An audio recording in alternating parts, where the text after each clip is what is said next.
এখন পর্যন্ত ফিরে এসো না। যাবো না কবিরাজকে নিয়ে পৌঁছে গেলাম এসেছে।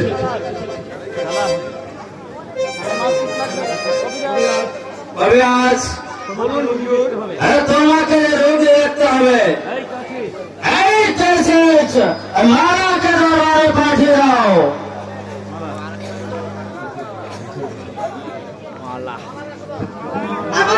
আব্বা আব্বা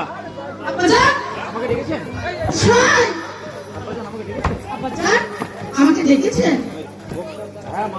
হ্যাঁ মা, কবিরাজ এসেছে তোমার রোগী, তোমার চিকিৎসা করার জন্য।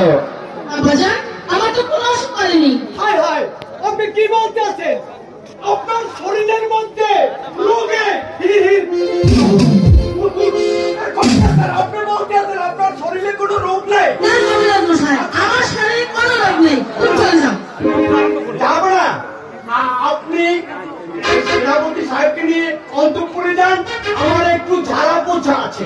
আচ্ছা, তুমি মন্ত্র আরম্ভ করে চিকিৎসা করো, আমরা অন্তর দাঁড়িয়ে যাচ্ছি। আয় কবিরাজ মশাই, আয় আয় যাবে। দূরে যাও। না, তুমি মিথ্যে বললে কেন? আর কিসের মিথ্যা? আমার তো কোনো অসুখ করেনি। আরে ওষুধ করছে। কোথায়? হ্যাঁ করছে, আমি জানি। আরে কোথায় করেছে বল আরে কবিরাজ। শোনো, এরম একদিন বল আমারও ছিল। শোনো, এখন তোমাকে আমি একটা কুণ্ডলি দিয়ে একটা ঝাড়া পোছা করে দেব, সবকিছু তোমার আরে কোনো ভয় নেই। এই কবিরাজ, তুমি কিন্তু ভালো করে জানো তোমাকে না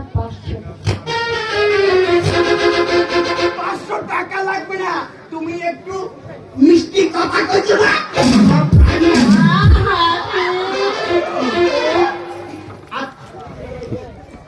আপনি একটু আমার কাজ সমাধান হয়েছে। না না না, ঝাড়া পোছা হয় না এখন পর্যন্ত। ঠিক আছে, আরে ঠিক আছে, তাহলে আমি একটু পরে আসতেছি। একটু সহ্য করেন, হবে হবে।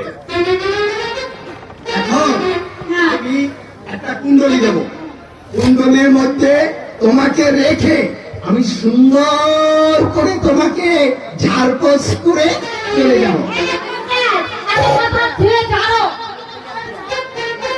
এই আমার কি অসুখ করেছে? তোমার প্রেম রোগে ধরেছে। তুমি তুমি একজনের প্রেমে পড়েছ। তুমি সত্যি কথা বলছি না? সত্যি বলেছো। কেমন করে বুঝলাম? এইবার আমি শোনো, এমন ছাড়া পোষ করে দেব, ওই যাকে ভালোবেসেছে না তাকে অতি তাড়াতাড়ি কাছে পাবে। এবার খুশি তো? আচ্ছা ঠিক আছে, তাহলে সরো, এখানে আসো। তুমি একটু ধুয়ে যাও, তুমি আবার প্রেমে পড়বে। এই কাজে কমলি মেঘে দিল না, রক্ত মাংস খাইয়া খালি ভস্ম হইয়া থাক। যদি কবি মিথ্যে কথা খালি কার্তিক করেছেন, গাই করে কুড়াইয়ার ভাষা, খায় মাছ খায় ভাষা, নম্বরে লক্ষণ আমার শাহজাদি প্রেম রোগ। চলে যাও এখন এখন হয়েছে। এইবার একটু হাঁটো হাঁটো হাঁটো হাঁটো। বাহ বাহ, কি সুন্দর, বাহ, কি মনটা একটু হালকা হয়েছে না? হয়েছে হয়েছে। যাবো না, আসুন আসুন। আপনার কবিরাজ, তোমার ক্লান্তি শেষ হয়েছে। সেনাপতি সাহেব, সালাম পৌঁছে গেলাম। বকশিস দিলেন। আমি তাই করছি। এই নাও তোমার বকশিস। করে নেব। শাহজাদি, যাবো না। সালাম। হ্যাঁ মারা, আমি তোমাকে ওই সেনাপতি সাহেবের কাছে বিয়ে দেবো। আমার তো বিয়ে হয়ে গেছে বাবা, আমার তো বিয়ে হয়ে গেছে। কি বলে? আমি তোমাকে সেনাপতি সাহেবের কাছে বিয়ে দেবো। আব্বা হুজুর, আমার তো বিয়ে হয়ে আমি শুনলে আমার স্বামী নাম হয়েছে, আমার স্বামী নাম হয়েছে, আমার স্বামী নাম হয়েছে কাশে।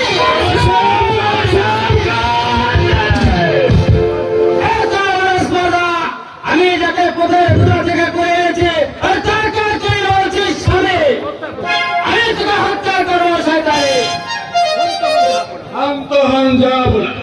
সরমালা অন্তর করে যায় কথা চলে গেছে শান্ত হন যাব না শান্ত হন শান্ত হন সেনাপতি সাহেব সেনাপতি সাহেব, আমি বললাম সারা পৌঁছে যান।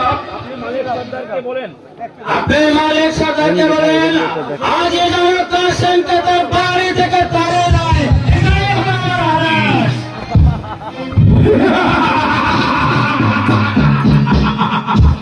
মালিক সর্দার সর্দার! এখনই যাও মালিক সর্দারের বাড়ি আমি এক্ষুনি যাবো মালিক সর্দারের বাড়ি। মালিক সর্দারকে বলবো আর মালিক সর্দারকে বলবো এই জন্য কাসেমকে বাড়ি থেকে তাড়িয়ে দেয় আজ যেন বাড়ি থেকে তাকে তাড়িয়ে দেয়। এটা আমার মনের আশা পূরণ না হলে যে আমার মনের বাসনা পূর্ণ হবে না।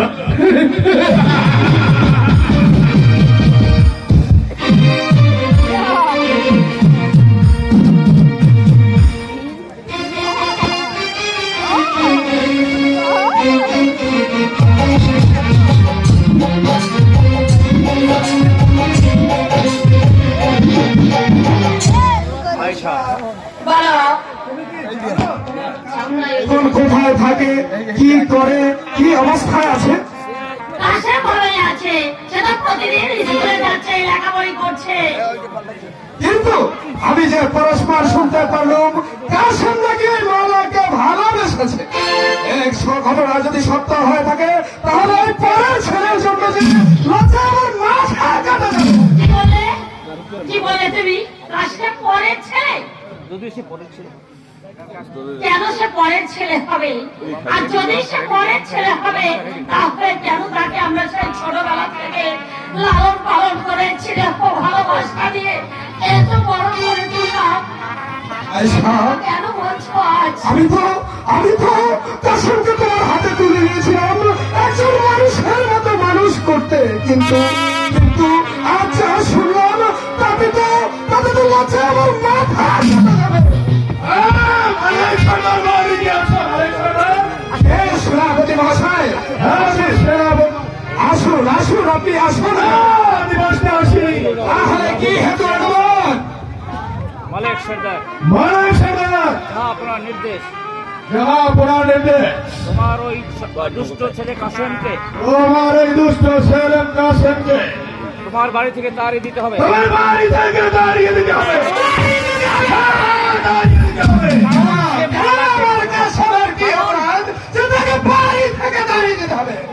আলাদা কি কাসেমকে ভালোবাসে? তাই নাকি? তাই তাই নাকি? আহা!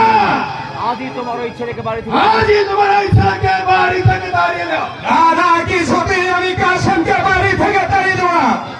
তাহলে যে তোমার ভবিষ্যতে ভালো হবে না। ভালো হবে না? ভালো হবে না। সেই কথা আমি চিন্তা করে রেখেছি, কি ভালো হবে আর কি মন্দ হবে ওই বাসার সাফাই গাইতে, কিন্তু তাতে কোনো লাভ হবে না। তুমি যে পথে এসেছো, সেই পথে চলে যাও। সে কয়েকজন কিছু হয়নি বাবা, তুমি খাওয়া দাওয়া শেষ করে স্কুলে যাও কাসেম। মা আমায় যেতে দাও মা, আমার খেতে দিন, আমার খুব খিদে পেয়েছে। একই সেনাপতি সাহেব যে কিছু শাকপাত খাবেন? আসুন আসুন। আয়সা সেনাপতি সাহেব শ্রাবতী সাহেব বাদশাকে গিয়ে বলুন আপনি বাদশাকে গিয়ে বলুন তার আশা কোনোদিন পূর্ণ হবে না তার আশা কোনোদিনই পূর্ণ হবে না। আমরা ঘর আয় বাবা। যাবো আকাশে ঘরে গিয়ে বসো, আমি তোমাকে খেতে দেবো। তাহলে তুমি কাসেমকে বাড়ি থেকে তাড়াবে না। না তাড়াবে না। তাড়াবে না। মনে রেখো মালিক সর্দার শুনে রেখো মালিক সর্দার, এটা মহারাজের নির্দেশ এটা মহারাজের আদেশ। যদি তুমি কাসেমকে যদি তুমি বাড়ি থেকে কাসেমকে না দাও তাহলে তোমাদের সকলকে তাহলে তোমার সকলের মাথা কেটে যাবে। হ্যাঁ, মাথা কেটে যাবে। শুনুন সেনাপতি সাহেব তাহলে তুমিও শুনে রাখো গোলাম খা, তাড়িয়ে দেবো না ওই আমির হচ্ছে একদিন আমার স্বামীর লাঠির জোরে ওই আলিগড় যুদ্ধে জয়ী হয়েছিল। ওই আমির হচ্ছে একদিন কাসেমকে পথ থেকে কুড়িয়ে এনে আমার স্বামীর হাতে তুলে দিয়ে বলেছিল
শেষবারের মতো বলে দিচ্ছি, আমি তোমাকে শেষবারের মতো বলে আছি, তোমার কাসেমকে তাড়াতে হবে। আমার কাসেমকে যদি বাড়ি থেকে না দাও তাহলে বাড়ি ছেড়ে পালাবে না।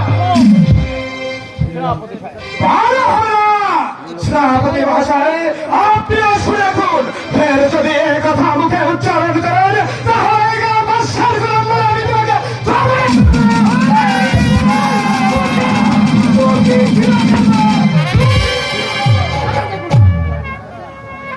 মালিক সর্দার,